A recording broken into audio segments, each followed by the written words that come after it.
నమస్తే. నమస్తే. నేను మీ Gopi. Welcome back to our channel. ఈరోజు మనతో వచ్చరికి పొలిటికల్ అనలిస్ట్ చిట్టిబాబు గారు ఉన్నారు. సార్ నమస్తే సార్. నమస్తే. సార్ ఆంధ్రప్రదేశ్‌లో మళ్ళా రీకౌంటింగ్ అయితే జరుగుతుంది. ఎక్కడ ఒంగోలులో. సో ఆల్రెడీ హైకోర్ట్‌ని మొట్టికాయలేసిందంట బాలినేనికి. నువ్వెందుకు ఇలా చేసావు? అక్కడ ఏం జరగలేదు. ఎందుకు ఇలా నెగెటివ్‌గా చెప్తున్నారు? చెప్తారయ్యా మీకు ఈ సన్నాసి న్యూస్‌లు హైదరాబాద్ హైకోర్టు మొట్టికాయలేసి ఎవరు చెప్తారు ఇయన్నీ? ఈ సన్నాసి మాటలు ఎందుకు మాట్లాడతారు? ఎవడు చెప్పాడు? ఆ మొట్టికాయలేసిందా? ఏం మొట్టికాయలేసింది? పిచ్చి మాటలు ఎందుకు మాట్లాడతారు? ఏమో మొట్టికాయలేస్తే అసలు రీకౌంటింగ్ ఇవ్వదు. రీకౌంటింగ్ ఎందుకు ఇచ్చింది? అది అతన్ని ఎవరిని చంద్రబాబుని ఓటుకు నోటు కేసులో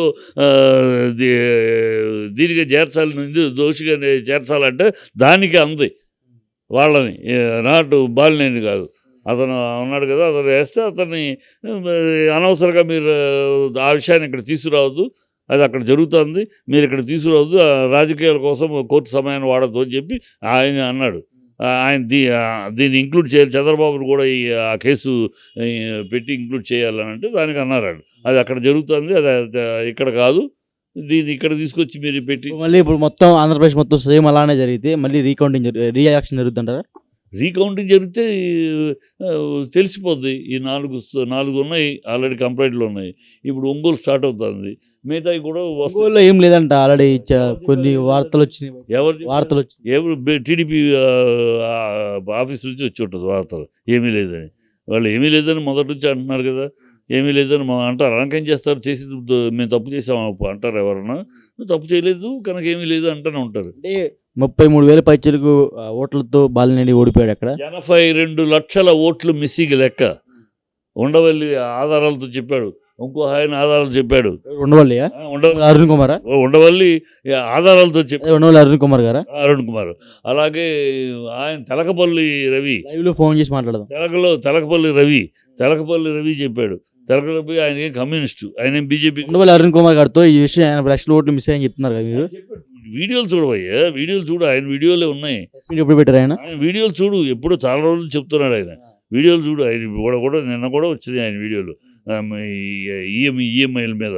సో చూడు, ఉన్నాయి, అందరూ చెప్తున్నారు. 4 చోట్లు ఇవాళ తెలిసిపోద్ది. ఒంగోలు తెలిసిపోయింది అనుకో, అవి కూడా ఒక ఆటోమేటిక్గా ఇస్తారు రీకౌంటింగ్కి. ఇచ్చినప్పుడు అవి కూడా ఇవ్వాలి కదా, ఒకే కేసు కనుక, ఒకే పాయింట్ ఆఫ్ కేసు కనుక దీనికి ఇచ్చి దానికి ఇస్తారు. ఆ 4లో తేలిపోయింది అనుకో, ఈ ఫ్రాడ్ తెలిసింది అనుకో, ఈ ప్రజల ముందు సిగ్గు. 2019లో కూడా వైసీపీ చేసిన ఫ్రాడ్ అయినా అప్పుడు ఫ్రాడ్ ఏం మాట్లాడతారు? ప్రధానికి మీరు ఎందుకు వైసీపీ నాపుతూ ఉంటారు? నాకు అర్థం కాదు. వైసీపీ జరుగుతున్న సమస్య నిన్న జరిగిన ఎన్నికల మీద చంద్రబాబు వాళ్ళు కూటమి చేసిన అన్యాయం జరిగిందని వేశారు. ఎట్లా ఉందంటే వైసీపీకి జరిగితే అన్యాయం, టీడీపీ కూటమి జరిగితే అన్యాయం కాదని చెప్తున్నారు. వైసీపీ జపం చేసి అది చేసిందని చెప్పి వైసీపీని ప్రజలు ఓడించారు. ఇంకా మీరు వైసీపీని నాకుతా కూర్చుంటారు ఎందుకు? ప్రజల ముందు ప్రజలకి మీరు చెప్పింది ఏంటి? ప్రజలు మిమ్మల్ని గెలిపించారు, ఇక ప్రజల ముందు మీ సగతు చూడాలి. ఎంతసేపు వైసీపీ ఈ దౌర్భాగ్యం ఎందుకని? వైసీపీ కాళ్ళ చుట్టూ తిరుగుతూ, కాలుగాలి పిల్లలాగా వైసీపీ చుట్టూ తిరుగుతూ బతికేద్దాం, కాలం గడిపేద్దాం అనుకుంటే ఎట్లా? జగన్ ఇంకా రాజకీయాల నుంచి పూర్తిగా తప్పించాలి అనుకున్న ప్రయత్నాలు జరుగుతున్నాయంట. ఎవడిని తప్పించలేడు. అనుకునేవాళ్ళు అలా అనుకుంటే ఎవడన్నా మూర్ఖుడు. రాజకీయంలో ప్రాంతీయ పార్టీని భూస్థాపితం చేయటం ఇంతవరకు చరిత్రలో లేదు. అనేక ప్రాంతీయ పార్టీలు ప్రజారాజ్యం ఊడిపోలే, ప్రజలు కాంగ్రెస్ అయిపోవాలి. అదే చెప్తా, దానికి విశ్లేషణ ఉండాలి. ఊరినే అది అయిపోయింది దీని పోల్చడం కాదు. ప్రజారాజ్యం ఎందుకు అయింది? ప్రజారాజ్యం ప్రజలు మూసేయమనలా, ప్రజలు 18 సీట్లు ఇచ్చారు. ఇంకా ఆయన పోరాడి ఉంటే మన 2019లో ఆయనకు అవకాశం ఉండేది. పోరాడలా, తనకు వద్దు అనుకున్న రాజకీయాలు వద్దు అనుకుని మెర్జ్ చేశాడు. రెడ్డి కాంగ్రెస్, ఇందిరాగాంధీని వ్యతిరేకించి రెడ్డి కాంగ్రెస్ పెట్టాడు. తర్వాత మళ్ళీ వాళ్ళ కాంగ్రెస్ వాళ్ళకి ఒకే కాంగ్రెస్, బ్రహ్మానంద రెడ్డి కాంగ్రెస్ మనిషి, కాంగ్రెస్ తరఫున సీఎంగా చేశాడు. సో కనుక ఆయన మళ్ళీ సమన్వయం చేసుకుని మధ్యలో అండర్స్టాండింగ్ తెచ్చుకున్నాక ఆయన రెడ్డి కాంగ్రెస్లో కలిపాడు. కనుక ఏమి ప్రజలు తిరస్కరించి కాదు. అలాగే మరి అన్న తెలుగుదేశం ఆవిడ పెట్టింది ఆవేశంలో, ఎన్టీఆర్ సెకండ్ భార్య పెట్టింది. పెట్టిన తర్వాత కలిపేసుకుని వైసీపీకి వచ్చేసింది. అట్లా ప్రజలు తిరస్కరిస్తారు, ప్రజలు మూసేయలా. ప్రజలు అలా ప్రాంతీయ పార్టీని ఈ పార్టీలని ఒక 10 ఏళ్ళు తిరిగి పార్టీ పెట్టి ఒక సోనియా గాంధీ లాంటిది ఎదిరించి నిలబడి పోరాడి 10 ఏళ్ళు పోరాడి 5 ఏళ్ళు అధికారం అనుభవించిన ఈ పార్టీలకిను ఉండే టెంపరీగా అప్పటికప్పుడు ఎమోషన్లో పెట్టి ఆ టెంపరీగా క్లోజ్ చేసిన ఆ పార్టీలకి సంబంధం ఏంటి? దేన్ని పోల్చాలి? ఒక డిఎంకే తోటి పోల్చండి, ఒక ఎస్పీ తోటి పోల్చండి, ఒక ఆర్జేడీ తోటి పోల్చండి. జగన్నే పార్టీని ప్రాంతీయ పార్టీ 10 ఏళ్ళు పోరాడింది. 10 ఏళ్ళు పోరాడాడు కేజ్రీవాల్, రెండు స్టేట్లో అధికారం వచ్చాడు. 10 ఏళ్ళు పోరాడు, ఒక స్టేట్లో అధికారం వచ్చాడు జగన్.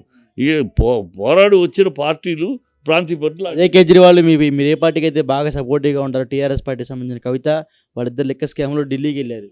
అవి వేరే చంద్రబాబు ఎన్ని కేసులు లేవు. మీరు ఏం మాట్లాడతారు? ఊనే మీకు వేరే కళ్ళు కనపడదా? గుర్రానికి కళ్ళేలు కట్టినట్టు ఒకటే కనపడదు. ఎంతసేపు జగన్ జగన్ జగన్ జగన్ జగన్ జగన్ చెప్పదు తప్పితే ఇంకోటి కనపడదా మీకు? చంద్రబాబు మీద ఎన్ని కేసులు, ఇప్పుడు ఎన్ని కేసులు ఉన్నాయి?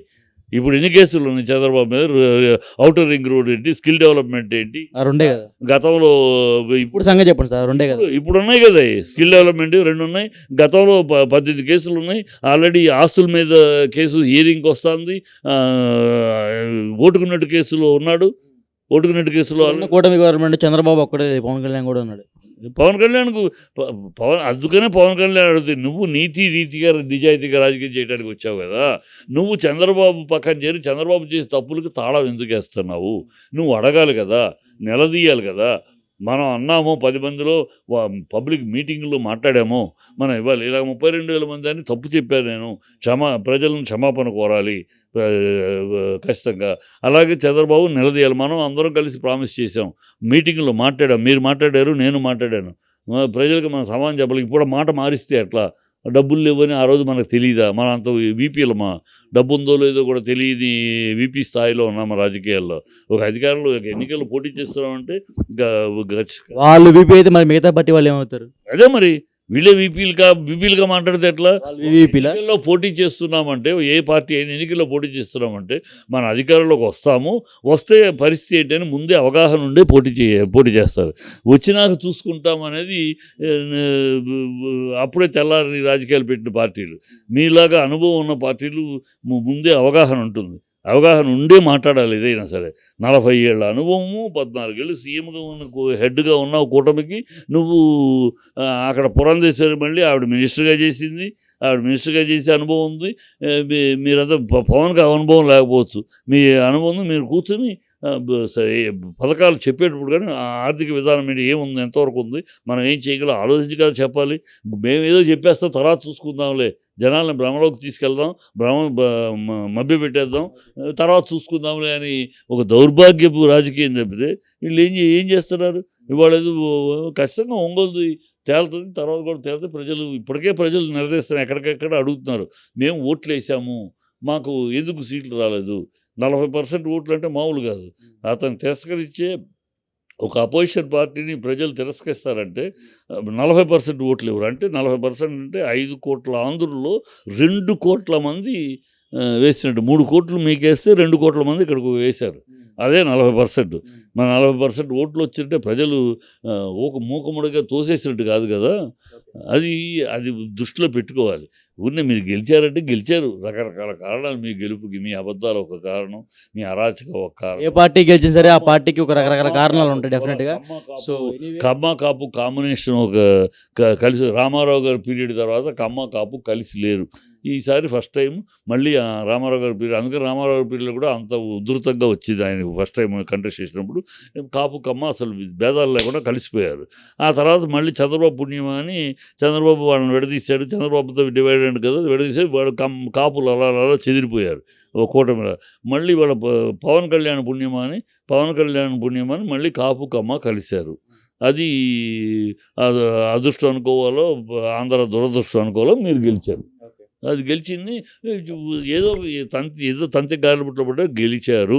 మీ అబద్ధాలు అవని ఇంకోటి దౌర్భాగ్యం గెలిచారు. గెలిచినాక మీరు చేయాల్సిందేంటి? మీరు ఇచ్చిన హామీలు నెరవేర్చడానికి శాయశక్తులా కృషి చేయాలి. నా అనుభవం ఉపయోగిస్తాను, అది చేయాలి. స్పెషల్ స్టేటస్ గురించి మాట్లాడాలి. స్పెషల్ స్టేటస్ అనేది ఈ దేశానికి, రాష్ట్రానికి ఆయుపట్టు. అది వస్తే ఇండస్ట్రీలు వచ్చేస్తాయి, యూత్‌కి ఉద్యోగాలు వచ్చేస్తాయి అని ప్రగల్భాలు పలికిన మీరు ఇవాళ అవకాశం ఉంది. దాన్ని సాధించే ప్రయత్నం చేయాలి. ఉన్ని గోల్మాల్ మాటలు 15,000 కోట్లు లోన్ తీసుకుంటానికి అవకాశం ఇస్తే మాకు 15,000 కోట్లు తెచ్చావని అబద్ధాలు ఎందుకు సో చెప్తారు? ఓవరాల్‌గా రీకౌంటింగ్ జరిగితే జరగదు ఆంధ్రప్రదేశ్‌లో. 100% జరుగుద్ది. ఇది ఇదేమి పార్టీల నిర్ణయాలు కాదుగా, కోర్టు నిర్ణయం. కోర్టు నిర్ణయం ప్రకారం ఇంకా ఎవరైనా శిరసా వహించాల్సిందే. అందుకని ఇండైరెక్ట్‌గా మీరు విత్‌డ్రా చేసుకోండి అని బ్యాక్‌గ్రౌండ్ నుంచి బెదిరిస్తున్నారు. మీరు రిటర్న్ తీసుకోని బెదిరిస్తున్నారు. ఇది ఒక అరాచకం, చంద్రబాబు స్టైల్ ఇది. చేస్తాడు. ఇవాళ ఏమిటంటే చంద్రబాబు అతి మేధావితనం నిరూపించాడు. ఎలక్షన్‌లో గతంలో ఏంటి భ్రమలోకి తీసుకెళ్ళటం, జనాల్ని అది ఇదని అరచేతిలో వైకుంఠం చూపించటం, చేపట్టం, అలా నమ్మించటం, మోసగించటం, అలా గెలవచ్చు అని గెలిపి చూపించాడు. ఇప్పుడు ఇంకో కొత్త మార్గం చూపించాడు. ఇలా కూడా గెలవచ్చు, ఇలా అబద్ధాలు చెప్పి ఇలా ఈఎంఐలని మేనేజ్ చేసి కూడా గెలవచ్చు. సో అతను మోసపూరిత రాజకీయాలకి మరో ఒక మచ్చుతోనక ప్రజలకు చూపించాడు. ప్రజలు మన అమాయకులు ఏంటంటే మేధావండి, ఇలాంటి జిమ్మిక్లు, ఇలాంటి తిమ్మిని బొమ్మిని చేయటం, ఇలాంటి ఇది చేయటం చంద్రబాబే గ్రేట్, కరెక్ట్, చంద్రబాబే గ్రేట్ అని దీనికి కూడా ఒక మేధావితనాన్ని అంటగట్టే మన ప్రజలు ఏం చేస్తాం? Okay sir. Thank you.